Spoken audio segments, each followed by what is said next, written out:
Hello दोस्तों, welcome to horror vibes. आज मैं आपको पुलिस ऑफिसर्स के साथ घटी कुछ ऐसी घटनाएं बताने जा रहा हूँ जो कि मुझे रेडिट से मिली है। ये सारी घटनाएं सुनने में बहुत ही ज़्यादा इंटरेस्टिंग है, तो आप लोग वीडियो को एंड तक ज़रूर देखिएगा। लेकिन वीडियो शुरू करने से पहले मैं बता दूं कि अगर आप चैनल पर नए हैं और आपको हॉरर स्टोरीज और मिस्टीरियस स्टोरीज सुनना पसंद है तो आप हॉरर वाइब्स को सब्सक्राइब कर सकते हैं। और अगर आपके साथ भी कोई अजीब सी घटना घटी हो तो वो सारी घटनाएं आप मुझे मेरे इंस्टाग्राम पर भेज सकते हैं। मैं अपने इंस्टाग्राम का लिंक वीडियो के डिस्क्रिप्शन में दे दूंगा। साथ ही वीडियो पसंद आए तो चैनल को सब्सक्राइब करना मत भूलिएगा। वीडियो को लाइक भी करिएगा। मुझे कमेंट करके ये बताइएगा कि वीडियो आपको कैसी लगी और मैं अगली वीडियो किस टॉपिक पर बनाऊं। तो ज़्यादा टाइम न लेते हुए वीडियो को करते हैं शुरू और खो जाते हैं अंधेरों में। ये पहली घटना स्वीडन की है। ये घटना पोर्ट और मैक्स नाम के एक पुलिस ऑफिसर के साथ घटी है और अब आगे ये घटना मैं आपको पोर्ट के पॉइंट ऑफ व्यू से बताऊंगा। मेरा नाम पोर्ट है। उस समय काफ़ी ज़्यादा ज़ोर से बारिश हो रही थी। हम अपनी कार में ही थे। मैक्स गाड़ी चला रहा था और हम दोनों उसी चोर का पीछा कर रहे थे। दरअसल उसने एक महिला का पर्स चुराया था और वो चोरी करके शहर के बाहर की तरफ भाग रहा था। वो महिला बहुत ही ज़्यादा बूढ़ी थी। उसने जब उस महिला का पर्स खींचा, उसकी वजह से महिला रोड पर गिर गई और बहुत ज़्यादा जख्मी भी हो गई थी। हमने एम्बुलेंस को तो फ़ोन कर दिया था, लेकिन हमें उस चोर को पकड़ना था। वो बाइक चला रहा था। यह घटना 2003 की है। हमने उसको रोकने की बहुत कोशिश की, लेकिन वो हमारी बात सुन ही नहीं रहा था। मैं चाहता था अपनी पिस्टल से एक गोली मार के उसको वहीं पर ढेर कर सकता था, लेकिन हमें इस बात की मंजूरी नहीं थी। वो बाइक काफ़ी ज़्यादा तेज़ी से चला रहा था। उस वक्त रात के करीब 10 बज रहे थे। मैक्स जितनी तेज़ी से हो सके उतनी तेज़ी से कार को भगा रहा था। उसके पास बाइक थी, तो ट्रैफिक में वो जितनी जल्दी हो सके अपनी बाइक को निकाल के आगे निकल गया और हमें थोड़ी सी तकलीफ हो रही थी। हमने बैकअप टीम को भी इन्फॉर्म कर दिया था। तभी अचानक से वो आदमी शहर के एक दूसरे हिस्से में चला गया, जो कि एक गांव की तरफ जाता था। वहां पे काफ़ी बिल्डिंगों का कंस्ट्रक्शन होने वाला था और पुरानी बिल्डिंगों को तोड़ा जा रहा था। मैं और मैक्स भी उसी की तरफ चले गए। ये इन्फॉर्मेशन हमने बैकअप टीम को दे दी थी। हमारी आंखों के सामने ही वो चोर भागते हुए एक बिल्डिंग में घुस गया। उसने अपनी बाइक को वहीं बिल्डिंग के बाहर ही खड़ी की और वो अंदर की तरफ भाग गया, क्योंकि वहां पर भागने का कोई और रास्ता नहीं था। आगे रास्ता बहुत ज़्यादा खराब था और वो बाइक उस पर चला नहीं सकता था। मैक्स ने भी जस्ट उसकी गाड़ी के बगल में ही अपनी गाड़ी लगाई। जब हम उस बिल्डिंग के अंदर घुसे तो वो बहुत ज़्यादा पुरानी थी। वहाँ पे कंस्ट्रक्शन का काम चल रहा था और वो हमारा एरिया भी नहीं था, लेकिन तब भी हम वहाँ पर अंदर जाने के लिए तैयार हो गए। हमें उसे किसी तरह पकड़ के लाना ही था। उसके भागने की आवाज़ पूरी बिल्डिंग में गूंज रही थी और वो काफ़ी ज़्यादा तेज़ी से सांसें भी ले रहा था, जिससे साफ साफ ये पता चल रहा था कि वो बिल्डिंग के ऊपरी मंजिल की तरफ जा रहा है। मैंने मैक्स से बोला कि बैकअप टीम को इन्फॉर्म कर दे कि आखिर हमारी लोकेशन क्या है। उस आदमी के उतरने का अब कोई भी चारा नहीं था, क्योंकि मेन रास्ते पे मैक्स को तैनात कर दिया था और वो आदमी ऊपर की तरफ जा रहा था। मैंने अपनी पिस्टल लेते हुए ऊपर की तरफ आगे बढ़ा। उस बिल्डिंग में बहुत ही ज़्यादा अंधेरा था। बारिश और तेज़ी से होने लगी थी। वो आदमी भागते हुए बिल्डिंग के ऊपर की तरफ गया था और वो पूरा भीगा हुआ था। पानी की बूंदें पूरी सीढ़ियों पर बिखरी हुई थी और वो बूंदों का पीछा करते करते मैं उसी की तरफ जा रहा था।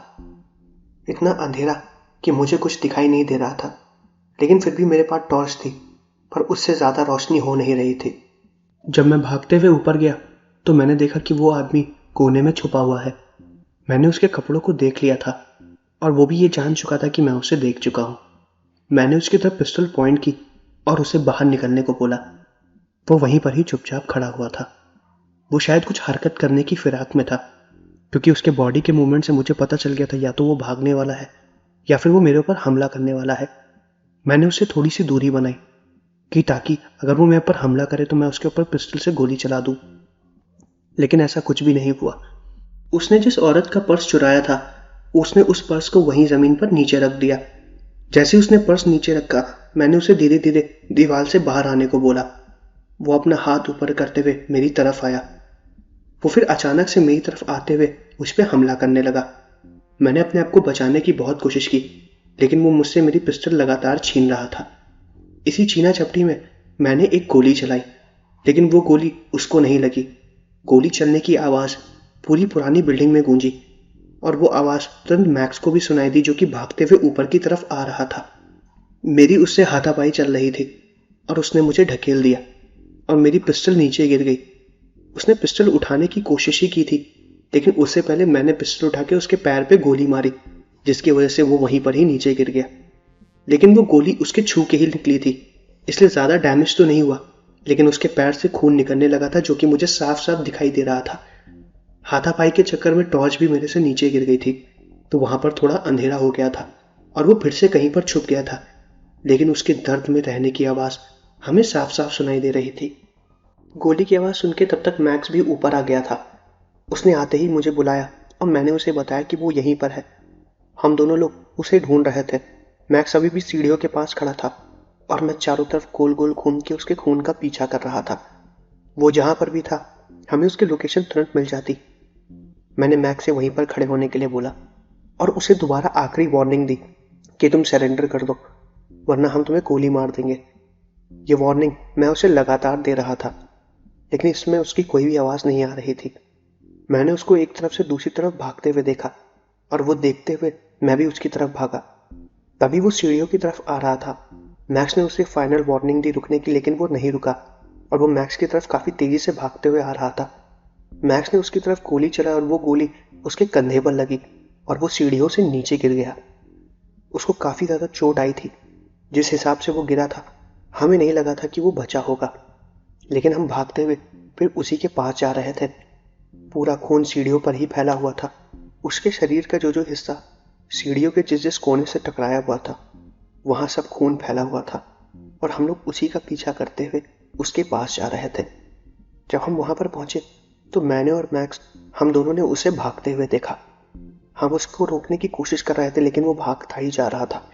हमें समझ में नहीं आया कि इतना खून निकलने के बाद और इतनी गोलियां लगने के बाद भी वो जिंदा कैसे है। इतनी ऊंचाई से गिरने के बाद तो शायद कोई ना बचता, लेकिन वो बच गया। और हम उसे रोकने की कोशिश भी कर रहे थे और उसको चेतावनी भी दे रहे थे, लेकिन उसने हमारी बात नहीं मानी। फिर हमने उसके पैरों की तरफ गोली चलाई और वो गोली उसके लगी ही नहीं। हमारी आंखों के सामने वो भाग रहा था। हमारी उसकी दूरी भी ज़्यादा नहीं थी, निशाना चूकने का कोई सवाल ही नहीं था, लेकिन तब भी वो गोलियां उसे लगी नहीं और वो भागते हुए अंधेरे में चला गया। जब ये चीज़ हमने देखी तो हम लोग बहुत ज़्यादा हैरान हो गए। हम तुरंत अपनी कार की तरफ भागे। हमें लगा कि शायद वो अपनी बाइक लेके दोबारा भागने की कोशिश करेगा। जब हम अपनी कार की तरफ गए तो वो गायब हो चुका था। इतनी जल्दी वो कहाँ गायब हो गया हमें समझ में नहीं आया। हमने सोचा कि हम दोबारा उसका पीछा करेंगे, लेकिन हमें यह भी नहीं पता था कि वो आखिर गया किस तरफ है। इतनी देर में हमारी बैकअप टीम भी हमारे पास पहुंच गई। 2 पुलिस वाले बाइक से और 2 कार भी पीछे आ रही थी। वो आके तुरंत हमारी दी गई लोकेशन पे रुकी और हमसे उन्होंने बात किया। हमने उन्हें सारी बात बताई और हमने ये भी बताया कि उसको ढूंढो, वो यहीं कहीं छुपा है। इतनी जल्दी वो वहाँ से गायब नहीं हो सकता है, क्योंकि जब वो पुलिस वाले आ रहे थे तो उन्होंने हमें ये इन्फॉर्मेशन दी कि आते वक्त उन्होंने किसी को भी भागते हुए नहीं देखा। इसका यही मतलब है कि वो चोर अभी भी इन्हीं बिल्डिंगों में कहीं छुपा हुआ था। हमने उन्हें बताया कि हम इस बिल्डिंग में ढूंढ चुके हैं, वो इसी बिल्डिंग से निकल के बाकी किसी और बिल्डिंगों की तरफ गया होगा, उसे तुरंत ढूंढना पड़ेगा। उनके साथ मेडिकल टीम भी आई हुई थी। वो औरत जो कि रोड पर गिर गई थी और जिसका पर्स उस आदमी ने चुराया था, वो औरत अब थोड़ा ठीक हो गई थी। एम्बुलेंस वाले उसको साथ में लेकर आए थे। हमने उसका हैंड बैग उसे दे दिया। उसमें उसकी कुछ दवाइयाँ थी और पैसे भी थे, उसके घर की चाबियाँ।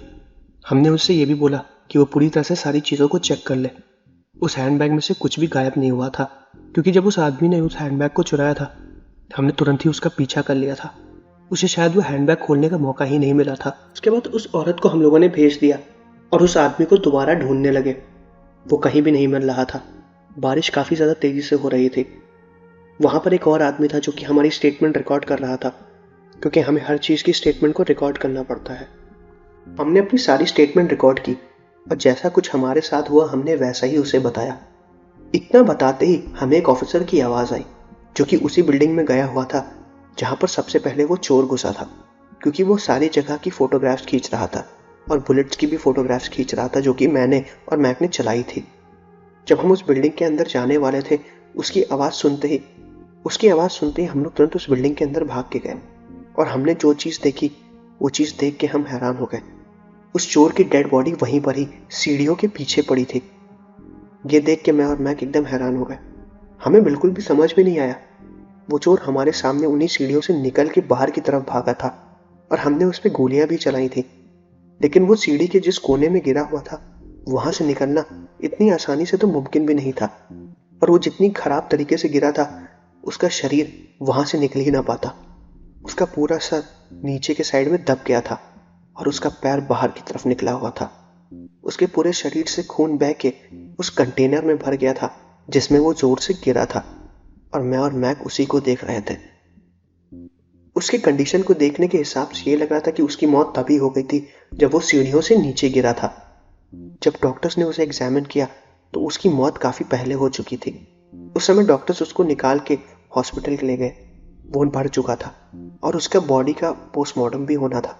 उसके पोस्टमार्टम में ये रिपोर्ट आई कि वो सीढ़ियों से नीचे गिर के मरा है और उसकी बॉडी में सारे डैमेजेस वैसे ही थे जैसे सीढ़ियों के गिरने के बाद होते हैं, और उसकी मौत तभी हो गई थी जब वो नीचे गिरा था।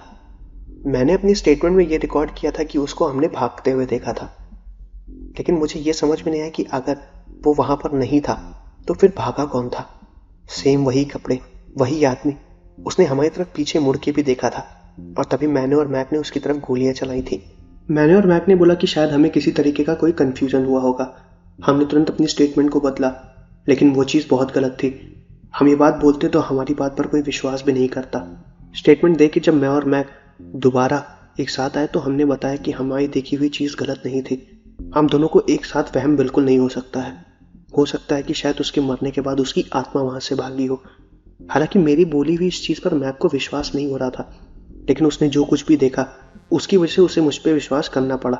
एक दो बार हम लोग अपनी ड्यूटी के बाद उस जगह पर भी गए थे ताकि हम वहां पर जाके पेट्रोलिंग कर सके, और हमें ऐसा एहसास होता था कि वहां पर कोई है जो अभी भी भाग रहा है और जोरों से सांसें ले रहा है। हमें ऐसा एहसास लगातार हुआ है। हम लोग उस लोकेशन पर भी गए जहां पर मैंने उसको पहली बार गोली मारी थी, लेकिन वहां पर उसके होने का हमें एहसास हुआ था। हमें ऐसा लग रहा था कि वो हमें देख रहा है। मुझे उस वक्त हल्का फुल्का डर भी लग रहा था, लेकिन मैक बस एकदम शॉक था। हमने उसको मार दिया था और वहां से जो चीज़ भागी थी वो कोई और नहीं, उसकी आत्मा थी, और ये बात हमें कंफर्म हो चुकी थी। और ये घटना मेरे और मैक के साथ जो घटी थी, इसका हमारे पास कोई प्रूफ तो नहीं है, लेकिन बहुत ही ज़्यादा अजीब घटना थी जिसको हम दोनों कभी भूल नहीं पाएंगे।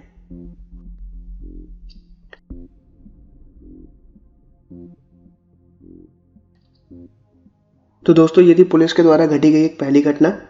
अब मैं आपको एक दूसरी घटना बताने वाला हूँ। ये दूसरी घटना फ्रेंसी नाम के एक आदमी के साथ घटी है, और अब आगे की घटना मैं आपको फ्रेंसी के पॉइंट ऑफ व्यू से बताऊंगा। मेरा नाम फ्रेंसी है। मैं अलाबामा में अपनी फ्रेंड्स के साथ घूमने गया था। बेसिकली मैं तो एक पुलिस ऑफिसर था, लेकिन मेरी छुट्टियां चल रही थी और मैंने बहुत दिनों से कोई लंबी छुट्टियां भी नहीं ली थी, तो मैं उन्हीं के साथ गया था। मेरे फ्रेंड्स बाकी सारी कंपनीज में जॉब किया करते थे, उनमें से मैं ही एक पुलिस ऑफिसर था। तो वो लोग मुझे इस बात के लिए हमेशा चिढ़ाया करते थे और बोलते थे कि तुम पुलिस वाले हो, तुम्हें तो किसी से डरने की कोई ज़रूरत नहीं है, और इसी बात पे हम सब हंसी मजाक किया करते थे। अलाबामा के एक होटल पे हमने बुकिंग की और फिर वहीं पर ही हमने रूम बुक करके अपनी रात गुजारी। हम 3 दोस्त थे और खूब हंसी मजाक कर रहे थे। मैं ऑफ ड्यूटी चल रहा था, इसलिए मेरी पिस्टल और सारी चीज़ों को मैंने पहले ही ऑफिस में जमा करा दिया था। जिस होटल में हम लोग रुके थे वो काफ़ी सस्ता था, उसकी मेंटेनेंस भी ठीक से नहीं हुई थी, लेकिन होटल दिखने में काफ़ी अच्छा था। अंदर के रूम्स काफ़ी ज़्यादा बड़े थे, लेकिन बाहर का कॉरिडोर, हॉल काफ़ी पुराना था, जैसे कि वहाँ पर काफ़ी दिनों से काम नहीं हुआ है। स्टाफ में भी बहुत कम लोग थे और ज़्यादातर रूम्स तो बिल्कुल खाली थे, बुकिंग बिल्कुल भी नहीं थी। तो शायद इसीलिए वो रूम हमें बहुत ही ज़्यादा सस्ते में मिल गया था। हमने अपना सामान रखा और वहीं पर ही बैठे हुए थे। मेरे दोस्तों को बियर पीने का मन किया। मैं ज़्यादा बियर पीता नहीं हूँ, लेकिन उस दिन छुट्टी थी तो मैंने सोचा कि मैं भी उनके साथ थोड़ी बहुत बियर पी के एंजॉयमेंट कर लूँ। मैं अपने दोस्तों के साथ बियर लेने के लिए बाहर निकला।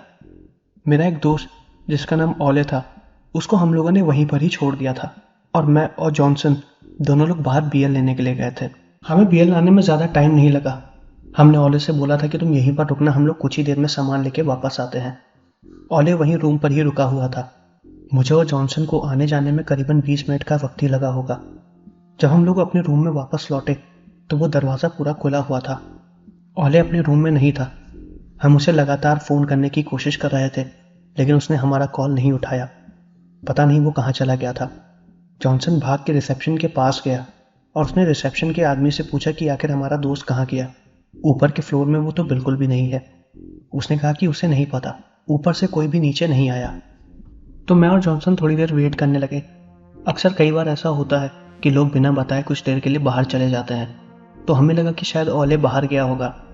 मैंने जॉनसन से कहा कि तुम्हें चिंता करने की कोई ज़रूरत नहीं है, हम लोग कुछ देर यहीं पर बैठते हैं और बियर पीते हैं। ओले कुछ ही देर में वापस आ जाएगा। हालांकि जब हम उसके कॉल को ट्राई कर रहे थे तो उसका फ़ोन भी रूम में ही छूटा हुआ था। वो कहाँ गया था हमें बिल्कुल भी समझ में नहीं आया। बात करते हुए हमें काफ़ी ज़्यादा वक्त हो गया। ओले अभी तक नहीं आया था। जॉनसन ने ओले का इंतज़ार करते हुए कुछ ज़्यादा ही बियर पी ली थी, तो मैंने उसको सुला दिया और फिर मैं ओले का इंतज़ार करने लगा। मैं बहुत कम बियर पीता हूँ और मुझे इतनी चढ़ती भी नहीं है। कुछ देर बाद जब वो नहीं आया तो मैंने अपने रूम को लॉक किया और बाहर रिसेप्शन पर दोबारा गया। मैंने उससे पूछा कि हमारा दोस्त अभी तक नहीं आया है, यहाँ की सीसीटीवी फुटेज दिखाओ। उसने बोला कि यहाँ पर सीसीटीवी कैमरास इंस्टॉल तो हैं, लेकिन ख़राब हैं। जब उसने ये बात बताई तो हमें बहुत ही ज़्यादा अजीब लगा। मैंने उनसे कहा कि मैं यहाँ की लोकल पुलिस को इन्फॉर्म कर रहा हूँ, मैं खुद पुलिस डिपार्टमेंट में हूँ, मैं सब कुछ देख लूँगा, अब तुम्हें चिंता करने की कोई ज़रूरत नहीं है। उसने पुलिस को बुलाने के लिए मना किया। उसने कहा कि अगर आप पुलिस को बुलाएंगे तो हमारी होटल का नाम खराब होगा। मैंने कहा तो हमारा दोस्त नहीं मिल रहा है। उसने हमसे कहा कि आप कुछ देर इंतज़ार करिए, हम उन्हें ढूंढने में आपकी मदद करते हैं। मैंने कहा ठीक है, और फिर उसके बाद मैं दोबारा अपने रूम में चला गया। नीचे से जब मैं ऊपर अपने रूम में जा रहा था मुझे बहुत अजीब लग रहा था। ये होटल काफ़ी ज़्यादा अजीब था। यहाँ पर एक आदमी के अलावा और कोई स्टाफ नहीं था। कोई भी हमारे कमरे में हमें छोड़ने नहीं आया था। सब कुछ एकदम शांत था। जिस फ्लोर पर हम थे वो सारे कमरे बाहर से लॉक थे, मतलब कमरों के अंदर कोई भी नहीं था। और हमें यही लग रहा था कि इस पूरे होटल में हम ही एक गेस्ट हैं। एक दो लोगों को हमने आते जाते देखा था, लेकिन हम उन्हें साफ तरीके से देख नहीं पाए थे। वो दूर से ही आते जाते हमें दिखाई दिए थे, बस एक परछाई जो कि एक सेकंड में हमारी आंख के एक कोने से दूसरे कोने की तरफ चली गई, और हमने इस पर ध्यान भी नहीं दिया। मैं ज़्यादा पीता नहीं हूँ, लेकिन मुझे नशा धीरे धीरे चढ़ने लगा था। ओले भी गायब था और जॉनसन नशे में सो रहा था। मैं दोबारा रिसेप्शन पे गया और वहां पर वो नहीं था। रिसेप्शन पूरा खाली था। मैं चिल्ला के रिसेप्शन वाले को बुला रहा था क्योंकि अब मुझे बहुत ज़्यादा गुस्सा आने लगा था, लेकिन रिसेप्शन वाले की कोई भी आवाज़ नहीं आई। मैंने फिर सोचा कि मैं पुलिस वालों को इन्फॉर्म कर देता हूँ। जहाँ पर मैं था वहाँ पे नेटवर्क भी नहीं आ रहा था। लेकिन ये बहुत ताज्जुब की बात थी, जब मैं कमरे में बैठ के ओले को फ़ोन लगा रहा था तब मेरे फ़ोन में पूरा नेटवर्क था। अचानक से नेटवर्क कहाँ गायब हो गया मुझे नहीं समझ में आया। ऊपर जॉनसन सो रहा था। मैं भागते हुए जॉनसन के पास गया, वो अभी भी वहीं था। मैंने उसे उठाने की कोशिश की, उसके मुंह पे पानी भी मारा, लेकिन ज़्यादा नशे में होने की वजह से शायद वो उठ नहीं पा रहा था। मुझे अब तो उसकी चिंता होने लगी थी और ओले भी गायब था। मैंने तुरंत उस रूम को लॉक किया, होटल के थोड़ा सा दूर गया और मैंने दोबारा पुलिस वालों को फ़ोन लगाया जब मेरे फ़ोन में नेटवर्क आ गया। मैंने उनको अपनी लोकेशन दी। पुलिस वालों ने कहा कि इस लोकेशन पे ऐसा कोई होटल ही नहीं है। पर यह बहुत ताजुब की बात थी, मैं अपने दोस्तों को वहीं पर छोड़ के ही आया था। मैंने पुलिस वालों से कहा कि आप यहाँ पर आओ, मैं यहीं पर ही हूँ। मैंने उन्हें अपनी लोकेशन भी दी। उन्होंने कहा कि जहाँ पर वो है, उन्होंने मुझसे कहा कि जहाँ पर मैं हूँ वहाँ पर उनको पहुँचने में करीबन 15 मिनट लगेंगे। मैं किसी भी चीज़ को छूऊँ ना और ज़्यादातर अपने आप को बचाने की कोशिश करूँ। उन्होंने मुझसे ये भी कहा कि अगर जॉनसन उस होटल में चुपचाप लेटा हुआ है तो उसको भी मैं निकाल के बाहर लो। हालांकि ये सारे इंस्ट्रक्शन मैं भी लोगों को देता हूँ, तो वो अपने प्रोटोकॉल को फॉलो कर रहे थे और मैं उन्हें ढंग से सुन रहा था। लोकेशन फॉरवर्ड करने के बाद जब मैं दोबारा होटल में गया तो वो होटल का पूरा एरिया ही बदला हुआ था। वो रिसेप्शन जहाँ पर वो आदमी था, वो रिसेप्शन पूरा गंदा हो चुका था, जैसे कि वहाँ पर कई सालों से कोई आया ही ना हो। मुझे कुछ भी समझ में नहीं आ रहा था कि आखिर हुआ क्या। मैं भागते हुए रूम में गया। वो एरिया जहाँ पर हमारा रूम था वो बहुत ज़्यादा बदबू मार रहा था। जिस कमरे को मैंने लॉक किया था उसकी चाबी अभी भी मेरे पास थी। जब मैं उसे खोलने की कोशिश कर रहा था तो वो ताला खुल ही नहीं रहा था, वो जैम हो गया था, उस पर जंग लगी हुई थी और मुझे कुछ भी समझ में नहीं आ रहा था कि आखिर ये सब हुआ क्या। अंदर से जॉनसन की खर्राटों की आवाज़ तो आ रही थी, लेकिन वो मेरे बुलाने पर उठ नहीं रहा था। मजबूरी में मैंने दरवाजे को तोड़ने की कोशिश की। मैं 2-3 बार जैसे ही दरवाजे को तोड़ा मुझे तुरंत ओले की आवाज़ आई और वो उसी फ्लोर के एक कोने में अंधेरे में खड़ा था। मैंने उसे देखा। वो मुझे अपने पास बुला रहा था। उसने मुझसे कहा कि ये लोग मुझे जाने नहीं दे रहे हैं, मेरी मदद करो। वो वहीं कोने में ही चुपचाप खड़ा था। मैं भागते हुए ओले के पास गया। वो वहीं पर ही था। उसकी आंखें फटी हुई थी, इतनी बड़ी आंखें जैसे वो कोई चीज देख के बहुत ज्यादा घबराया हुआ हो। वो पूरा एरिया बहुत बुरी तरीके से बदबू मार रहा था। दीवारें पूरी तरीके से सड़ चुकी थी। मुझे कुछ भी समझ में नहीं आया कि आखिर हुआ क्या। मैं ओले को धीरे धीरे अपने कमरे के बाहर लेकर आया और वहीं पर ही बैठा दिया और तुरंत कमरे के दरवाजे को खोलने लगा क्योंकि जॉनसन अंदर सो रहा था। वो दरवाजा पूरी तरीके से जैम था। मजबूरी में मुझे ताकत लगा के उसे तोड़ना पड़ा। और जब मैं उस कमरे के अंदर गया तो वो पूरा कमरा ऐसा लग रहा था कि जैसे बुरी तरीके से जल गया हो। बेड भी एकदम खराब था। ओले उसी बेड पे सो रहा था। नशे में था वो। बियर की कैंस अभी भी वहीं पर ही पड़ी हुई थी। हमारा सामान भी वहीं पर ही रखा हुआ था। मुझे कुछ भी समझ में नहीं आ रहा था कि आखिर हुआ क्या। मैं ओले और जॉनसन को उठा के धीरे धीरे उस होटल के बाहर जा रहा था। होटल के बाहर जाते वक्त मुझे कई ढेर सारी काली परछाइयां दिखाई दे रही थी जो कि हमारे पीछे ही खड़ी थी। उनको देख के मैं बहुत ज्यादा डरा हुआ था। जॉनसन इतने नशे में था कि उसे चलाना बिल्कुल भी मुश्किल हो रहा था। मजबूरन मैं किसी तरह उसे गोद में उठाया हुआ था और धीरे धीरे ओले को भी आगे की तरफ बढ़ने के लिए बोल रहा था। उसका शरीर पूरा फ्रीज हो गया था। वो कुछ करना ही नहीं चाह रहा था और बहुत ज्यादा डरा हुआ था। मैंने उसको बोला कि तुम डरो नहीं, आगे चलो, मैं तुम्हें यहां से बाहर निकालूंगा। काफी मेहनत करने के बाद हम लोग उस होटल से बाहर आए। जॉनसन अभी भी नशे में था और बुरी तरीके से सो रहा था और ओले होटल के बाहर आते ही रोने लगा, जोर जोर से चिल्लाने लगा। मैंने उससे पूछा कि आखिर उसे क्या हुआ। उसने बताया कि जब हम दोनों उसे छोड़कर गए तो वो बेड पर ही सो रहा था। अचानक से थोड़ी देर के लिए उसकी आंख लगी और जब उसकी आंख खुली तो पूरा होटल एकदम चेंज हो गया था। वो कमरा पूरा जला हुआ था। उसको ऐसा लग रहा था कि कमरे के बाहर कोई घूम रहा है। उसने तुरंत कमरे को खोला तो बाहर दो काली परछाइयां खड़ी हुई थी जो उसकी तरफ हमला करी और फिर उसके बाद उसे कुछ भी याद नहीं है। वो पूरे होटल में टहल रहा था। उसने पूरे होटल में ऐसी ऐसी कमरे देखे जहां पर अजीब अजीब चीजें रखी हुई हैं, जैसे किसी ने वहां पर कोई काला जादू किया हो या फिर वहां पर कोई रहता हो लेकिन किसी को उसके बारे में पता ना हो। मैं वहां से निकलने की कोशिश कर रहा था लेकिन ऐसा लग रहा था कि मेरे हाथ पैर मेरे कंट्रोल में नहीं है। जब ओले ने ये सब चीजें बताई तो हमें बहुत ही ज्यादा अजीब लगा। कुछ देर में वो पुलिस वाले भी आ गए क्योंकि मैंने उन्हें अपनी लोकेशन दे दी थी। उनके आते ही मैंने उन्हें अपना इंट्रोडक्शन दिया और फिर मैंने उन्हें सारी चीजें बताई। हमारा तुरंत अल्कोहल टेस्ट हुआ। मैंने बहुत ज्यादा पी रखी थी और जॉनसन तो नशे में सो रहा था तो उसका तो कंफर्म था कि उसने ड्रिंक की हुई है। ओले किसी तरह की मेडिसिन पे था इसलिए उस पर भी विश्वास नहीं किया। मैंने पुलिस वालों को बताया कि हम इसके अंदर गए थे और ये पूरा होटल एकदम नॉर्मल था। उसने कहा कि एक बार आग लगने की वजह से इस होटल में अब कोई भी नहीं आता। कई लोग यहाँ पर जल के मर भी गए थे। इसकी न्यूज़ भी उन्होंने बताया था कि उस वक्त पेपर में छपी थी। मैंने पुलिस वालों को बताने की बहुत कोशिश की लेकिन उन्होंने मेरी बात पर विश्वास नहीं किया। इसके बारे में फिर हमने ज़्यादा बात भी नहीं की। हमारा सामान वहीं अंदर ही रखा था। सबकी हिम्मत नहीं हो रही थी अंदर जाने की, लेकिन मैंने उनमें से एक पुलिस वालों को बोला कि हम चलते हैं, वो सामान लेकर आते हैं। हो सकता है हमें किसी तरीके की गलतफहमी हुई हो, क्योंकि अगर मैं उन पुलिस वालों की जगह होता तो शायद मैं भी उन बात को ना मानता। मैं उसके बाद अपना सामान लेके आया। कुछ देर बाद ओली नॉर्मल हो गया और हम लोग जॉनसन के नशे के ख़त्म होने का इंतज़ार करते रहे। वो पुलिस वाले हमें एक होटल तक लेके गए और फिर हम उस होटल के हॉल में पूरी रात बैठे थे और अपने साथ घटी इस घटना के बारे में सोच रहे थे जो कि बहुत ही ज़्यादा अजीब थी।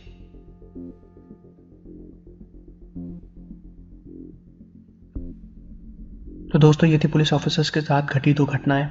मैं आशा करता हूं कि आपको वीडियो पसंद आई होगी। अगर आपको वीडियो पसंद आई है तो चैनल को सब्सक्राइब करना मत भूलिएगा। वीडियो को लाइक ज़रूर करिएगा।